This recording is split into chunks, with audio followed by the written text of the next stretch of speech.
The Duke of Sussex has come under fire after his lawyers revealed significant tensions between him and the Queen's private secretary, Sir Edward Young, at a hearing on his safety in the UK.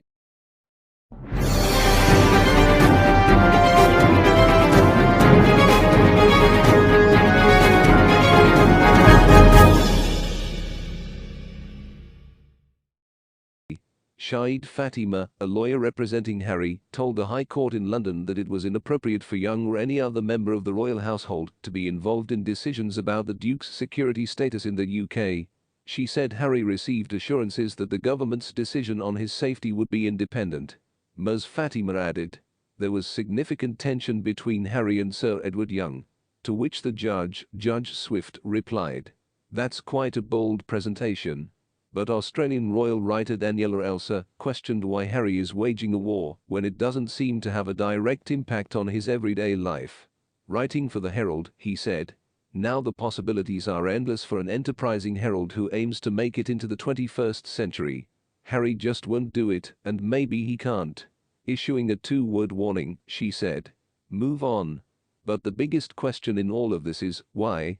Why is Harry going to such an expense? This case could end up costing well into the six figures by the time it's done and dusted, and what must surely be a lot of stress to wage war over a decision that would not seem to have any direct impact on his day-to-day life.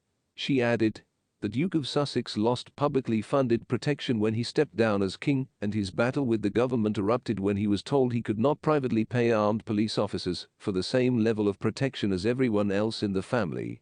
His visits to Britain.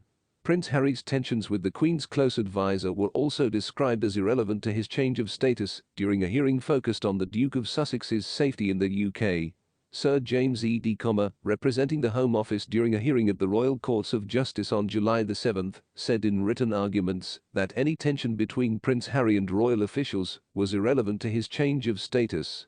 In his skeleton, the claimant now refers to objections he might have made to any role being played by officials of the royal household in Ravek's decision-making, apparently because of personal tensions he felt with them. But there is no biased challenge, and any such tensions are irrelevant to the undisputed fact of the claimant's change in status, which led to the decision of Ravek. He said, the inability of the claimant even now to explain how a process of representations could or would have assisted is striking. Ravek is the executive committee for the protection of royalty and public figures. Meghan and Harry lost their taxpayer-funded police protection in the wake of their bombshell decision to step down from royal duties to pursue new careers and a financially independent life in California in 2020. The couple have since relied on a private security team in the US, but the couple's legal representatives argue that this team does not have appropriate jurisdiction abroad and does not have access to British intelligence needed to protect the Sussex family.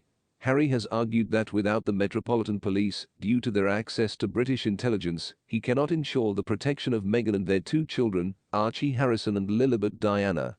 But the Sussexes returned to the UK last month to celebrate the platinum anniversary celebrations for Harry's beloved grandmother, the Queen.